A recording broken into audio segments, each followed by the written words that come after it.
Hi friends, ಎಲ್ರಿಗೂ ನಮಸ್ಕಾರ. ನಾನಿವತ್ತು ಕಾಜು ಮಸಾಲ ಕರಿನ ಹೇಗೆ ಮಾಡೋದು ಅಂತ ಈ ವಿಡಿಯೋದಲ್ಲಿ ತೋರಿಸ್ತಾ ಇದ್ದೀನಿ.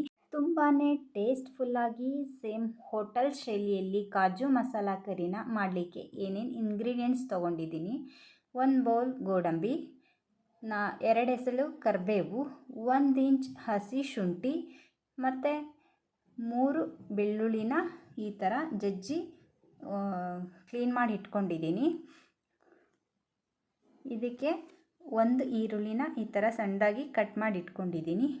1 ಈರುಳ್ಳಿ ಜೊತೆಯಲ್ಲಿ 2 ಟೊಮೆಟೊನೂ ಕೂಡ ಈ ಥರ ಸಣ್ಣದಾಗಿ ಪೀಸ್ ಮಾಡಿ ಇಟ್ಕೊಂಡಿದ್ದೀನಿ. ಇವಾಗ ಇದಕ್ಕೆ ಮಸಾಲಗಳು: ಗರಂ ಮಸಾಲ 1 ಸ್ಪೂನ್, 1 ಸ್ಪೂನ್ ಅರಿಶಿನ ಪುಡಿ, 1 ಸ್ಪೂನ್ ಖಾರ ಪುಡಿ, 4 ಒಣಮೆಣಸಿಕಾಯಿ, ಒಂಚೂರು ಬೆಲ್ಲ ತೊಗೊಂಡಿದ್ದೀನಿ.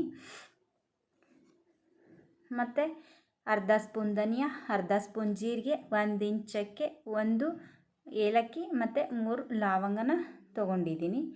ಇವಾಗ ಈ ಎಲ್ಲ ಐಟಮ್ಗಳನ್ನ ಸ್ವಲ್ಪ ಆಯಿಲ್ ಹಾಕ್ಬಿಟ್ಟು ನೀಟಾಗಿ ಫ್ರೈ ಮಾಡ್ಕೋಬೇಕು. ಮೊದಲು ಇದಕ್ಕೆ ಈರುಳ್ಳಿನ ಆ್ಯಡ್ ಮಾಡ್ತಾಯಿದ್ದೀನಿ.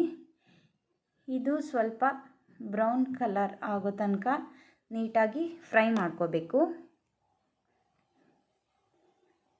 ಇದಕ್ಕೆ ಇವಾಗ ಕರಿಬೇವು ಮತ್ತು ಬೆಳ್ಳುಳ್ಳಿ, ಹಸಿ ಶುಂಠಿ ಸೇರಿಸ್ತಾ ಇದ್ದೀನಿ. ಇದು ಕೂಡ ನೀಟಾಗಿ 1 ನಿಮಿಷ ಫ್ರೈ ಆಗಬೇಕು. ಯಾವುದೇ ಅಡುಗೆ ಆಗಲಿ ಅದನ್ನು ಹದವರ್ತು ನೀಟಾಗಿ ಮಾಡಿದರೆ ಅದರ ಟೇಸ್ಟ್ ಡಬಲ್ ಆಗುತ್ತೆ. ಅದಕ್ಕೋಸ್ಕರ ಅವಸರದಲ್ಲಿ ಎಲ್ಲನೂ ಒಂದೇ ಸರಿ ಹಾಕ್ಕೋಬಾರ್ದು. ಇವಾಗ ಟೊಮೆಟೊನ ಸೇರಿಸ್ತಾ ಇದ್ದೀನಿ. ಇದು ಕೂಡ 1 ನಿಮಿಷ ಫ್ರೈ ಆಗಬೇಕು. ಇದು 1 ನಿಮಿಷ ಫ್ರೈ ಆದಮೇಲೆ ಇದ್ರ ಜೊತೆಯಲ್ಲಿ ಧನಿಯಾ ಕಾಳು ಮತ್ತು ಜೀರಿಗೆನ ಸೇರಿಸ್ಕೊಂಡು ಫ್ರೈ ಮಾಡ್ತೀನಿ. ನೋಡಿ, ಈಗ ಸ್ವಲ್ಪ ಆಯಿಲ್ ಬಿಟ್ಕೊಂಡಿದೆ. ಇವಾಗ ಧನಿಯಾ ಕಾಳನ್ನ ಹಾಕ್ತಾಯಿದ್ದೀನಿ. ಇದು 3 ಸೆಕೆಂಡ್ ಫ್ರೈ ಆಗ್ತಿದ್ದಾಗೇ ಇದಕ್ಕೆ ಜೀರಿಗೆ, ಚಕ್ಕೆ, 1 ಏಲಕ್ಕಿ ಎಲ್ಲನೂ ಕೂಡ ಸೇರಿಸ್ಬಿಟ್ಟು ಇದನ್ನು ಕೂಡ 1 ನಿಮಿಷ ಫ್ರೈ ಮಾಡ್ತಿದ್ದೀನಿ. ಇದು ಫ್ರೈ ಆಗ್ತಿದ್ದಾಗೇ ಇದಕ್ಕೆ ಒಣಮೆಣಸಿಕಾಯಿ ಸೇರಿಸ್ತಾ ಇದ್ದೀನಿ.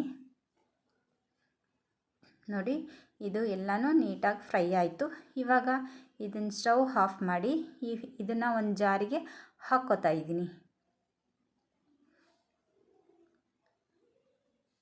ಇದಕ್ಕೆ ಏನು ಮಾಡಬೇಕಂದ್ರೆ ಇದ್ರ ಜೊತೆಗೆ ಗೋಡಂಬಿನೂ ಕೂಡ ರುಬ್ಲಿಕ್ಕೆ ಹಾಕ್ಕೋಬೇಕು.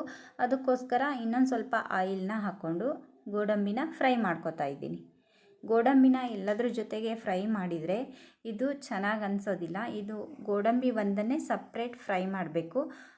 ಬ್ರೌನ್ ಕಲರ್ ಆಗೋ ತನಕ ನೀಟಾಗಿ ಸಣ್ಣ ಹುರಿನಲ್ಲಿ ಇಟ್ಕೊಂಡು ಫ್ರೈ ಮಾಡಿದರೆ ಗೋಡಂಬಿ ಟೇಸ್ಟ್ ಕೂಡ ತುಂಬಾ ಚೆನ್ನಾಗಿ ಬರುತ್ತೆ. ಜಾಸ್ತಿ ಊರಿನಲ್ಲಿ ಗೋಡಂಬಿನ ಫ್ರೈ ಮಾಡೋದ್ರಿಂದ ಅದು ಅಷ್ಟು ಚೆನ್ನಾಗಿ ಅನಿಸೋದಿಲ್ಲ. ಅದಕ್ಕೆ ಕಡಿಮೆ ಊರಿನಲ್ಲೇ ಗೋಡಂಬಿನ ಫ್ರೈ ಮಾಡಿರಿ. ನೋಡಿರಿ, ಇವಾಗ ಫ್ರೈ ಆಗಿದೆ.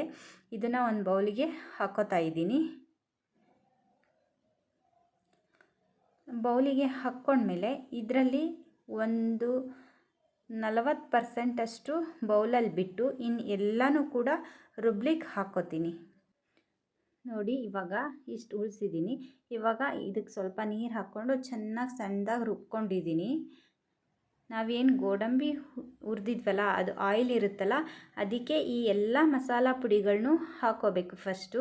ನೋಡಿ, ಹಾಕ್ಕೊಳ್ಳೋದ್ರಿಂದ ಈ ಥರ ನೀಟಾಗಿ ಫ್ರೈ ಆಗಿಬಿಟ್ಟದು ಒಳ್ಳೆ ಕಲರ್ ಕೊಡುತ್ತೆ ಮತ್ತು ಫ್ಲೇವರ್ ಕೂಡ ತುಂಬಾ ಚೆನ್ನಾಗಿ ಬರುತ್ತೆ. ಇವಾಗ ಇದಕ್ಕೆ ರುಬ್ಬಿಟ್ಟಿರೋ ಮಸಾಲಾನ ಸೇರಿಸ್ತಾ ಇದ್ದೀನಿ. ಈ ಮಸಾಲಾನ ಆಯಿಲ್ ಜೊತೆಗೆ ಹಾಕ್ಕೊಂಡು ಫ್ರೈ ಮಾಡೋದ್ರಿಂದ ಇದ್ರ ವಾಸನೆ ಎಲ್ಲ ಹೋಗುತ್ತೆ ಮತ್ತು ಒಳ್ಳೆ ಫ್ಲೇವರ್ ಕೂಡ ಬರುತ್ತೆ. ಇದಕ್ಕೆ ಸ್ವಲ್ಪ ನೀರನ್ನ ಸೇರಿಸ್ಬಿಟ್ಟು, ನೋಡಿರಿ, ಜಾಸ್ತಿ ನೀರು ಹಾಕ್ಕೋಬಾರ್ದು, ಸ್ವಲ್ಪ ಅಷ್ಟೇ ಹಾಕ್ಕೋಬೇಕು. ಅದರಿಂದ ಇದು ತುಂಬ ತೆಳ್ಳಗೂ ಆಗೋದಿಲ್ಲ. ಈ ಥರ ತಿಕ್ಕಾಗಿರುತ್ತೆ, ತಿನ್ನೋದಕ್ಕೂ ಚೆನ್ನಾಗಿ ಅನಿಸುತ್ತೆ. ಇವಾಗ ಇದನ್ನು ನೀಟಾಗಿ ಈ ಥರ ಮಿಕ್ಸ್ ಮಾಡ್ಕೊತಾನೆ ಇರಬೇಕು.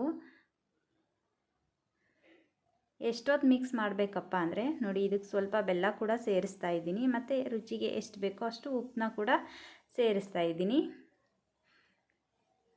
ಇದನ್ನು ಮಿಕ್ಸ್ ಮಾಡಿ ನೀಟಾಗಿ ಫ್ರೈ ಮಾಡ್ಕೋಬೇಕು. ಈ ಹದದಲ್ಲಿ ಬಂದಾಗ ಇದನ್ನು 2 ರಿಂದ 3 ನಿಮಿಷ ಬಾಯಿ ಮುಚ್ಚಿ ಇಡಬೇಕು. ಇವಾಗ ಇದಕ್ಕೆ ಗೋಡಂಬಿನ ಸೇರಿಸ್ತಾ ಇದ್ದೀನಿ.